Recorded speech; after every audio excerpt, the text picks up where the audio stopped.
ലാലേട്ടൻ തിരിച്ചു വന്നത് സങ്കടങ്ങൾ മാറ്റിവെക്കുമെന്ന് പറഞ്ഞാണ്. പിന്നീട് ചോദിച്ചത് പണിപ്പുര ടാസ്കിനെ പറ്റിയായിരുന്നു. ഫുഡ് ടാസ്കിന്റെ എക്സ്പീരിയൻസിനെ പറ്റി ചോദിച്ചു. ഒനിയിൽ കഴിച്ചത് സോൾട്ടഡ് കേക്കാണ്, അനു കഴിച്ചത് നോർമൽ കേക്ക് ആയിരുന്നു. അനീഷും അപ്പാനിയും കുടിച്ചത് പാവയ്ക്ക ജ്യൂസ് ആയിരുന്നു. ജിസേൽ കേട് കഴിച്ചു, നെവിൻ വെജ് സൂപ്പാണ് കഴിച്ചത്. ഇതിന്റെ എല്ലാം വിശേഷങ്ങൾ ലാലേട്ടൻ ചോദിച്ചറിഞ്ഞു. അതിനുശേഷം അനിമൽ ടാസ്കിനെ പറ്റി ചോദിച്ചു. ഒരു ഫൺ ടാസ്ക് ആണ്, മൈൻഡ് ഗെയിം ആണ്. ബിഗ് ബോസ് പലതും പറഞ്ഞ് തെറ്റിക്കാൻ നോക്കും. അതിനൊത്ത് കളിച്ച് ഓപ്പോസിറ്റ് ടീമിന്റെ എക്സ്പെക്ടേഷൻസ് തെറ്റിക്കുന്ന രീതിയിൽ പേരിടണമായിരുന്നു എന്ന് ലാലേട്ടൻ പറഞ്ഞു. അതിനുശേഷം ത്യാഗം ടാസ്കിനെ പറ്റി ചോദിച്ചു. ബിഗ് ബോസ് മാനിപ്പുലേറ്റ് ചെയ്തതിനെ തുടർന്ന് അവരെടുത്ത തീരുമാനം തെറ്റിപ്പോവുകയും 750 പോയിന്റ് നഷ്ടപ്പെടുകയും ചെയ്തതിനെ പറ്റി ലാലേട്ടൻ സംസാരിച്ചു. അടുത്തതായിട്ട് ധൈര്യശാലികളെ വിളിച്ചു. അനീഷും മിണ്ടാതെ നിന്നതിനെ പറ്റി ലാലേട്ടൻ ചോദിച്ചു. ആര്യനും ജിസേലിനും ഒരു തീരുമാനത്തിലെത്താൻ പറ്റാത്തതിനെ പറ്റി ചോദിച്ചു. ഇതിനെപ്പറ്റി ജിസേലിനോട് ചോദിച്ചപ്പോൾ ഒന്നാമത് തുണിയുമില്ല, ഒന്നുമില്ല, മുടി കൂടെ പോയാൽ എങ്ങനെ ഇരിക്കുമെന്ന് ഓർത്തെന്ന് ജിസേൽ പറഞ്ഞു. അത് കേട്ട് ലാലേട്ടൻ മൂടിയിരിക്കുകയായിരുന്നു. അത്രയും വലിയൊരു വഴക്കിലേക്ക് പോകേണ്ട കാര്യമില്ലായിരുന്നു എന്ന് പറഞ്ഞ് ലാലേട്ടൻ വിഷ്വൽസ് കാണിച്ചു കൊടുത്തു. അതിൽ ആര്യന്റെ മൾട്ടിപ്പിൾ നിലപാടുകൾ കാണിച്ചു കൊടുത്തു.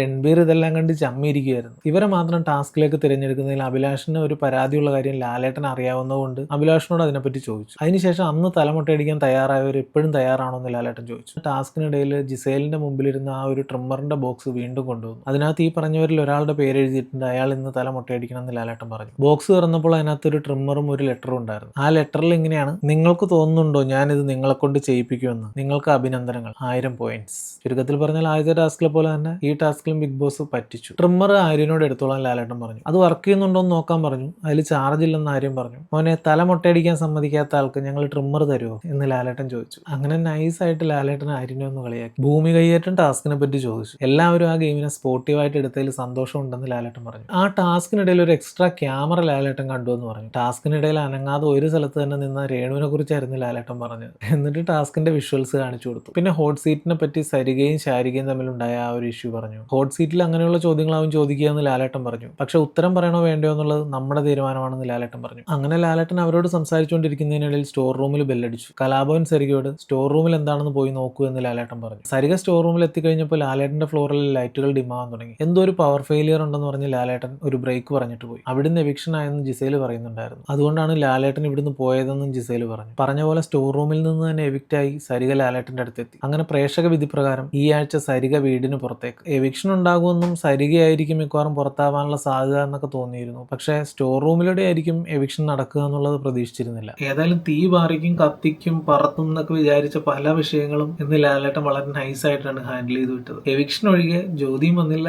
തീയും വന്നില്ല എന്നുള്ളൊരു അവസ്ഥയായിരുന്നു ഇന്നത്തെ എപ്പിസോഡ്. ഇനി ഒരു എവിക്ഷൻ കൂടെ ഉണ്ടെന്നാണ് പുതുതായി വന്ന പ്രൊമോയിൽ നിന്ന് മനസ്സിലാവുന്നത്. കൂടാതെ ഇനിയും ചില ചോദ്യങ്ങൾ കൂടി ലാലേട്ടന് ബാക്കിയുണ്ടല്ലോ. സ്റ്റോറി ടെല്ലിങ്ങിന്റെ ഇടയിൽ ആര്യം ചിരിച്ചതും അവശ്യ സാധനങ്ങൾ മോഷ്ടിക്കുന്നതും എല്ലാം ഇതിൽ പെടും. കൂടാതെ ക്യാപ്റ്റൻസി ടാസ്കും ഉണ്ട്. ഇതെല്ലാം കാണാൻ ലാലേട്ടന്റെ സൺഡേ എപ്പിസോഡിന് വേണ്ടി കാത്തിരിക്കാം. താങ്ക്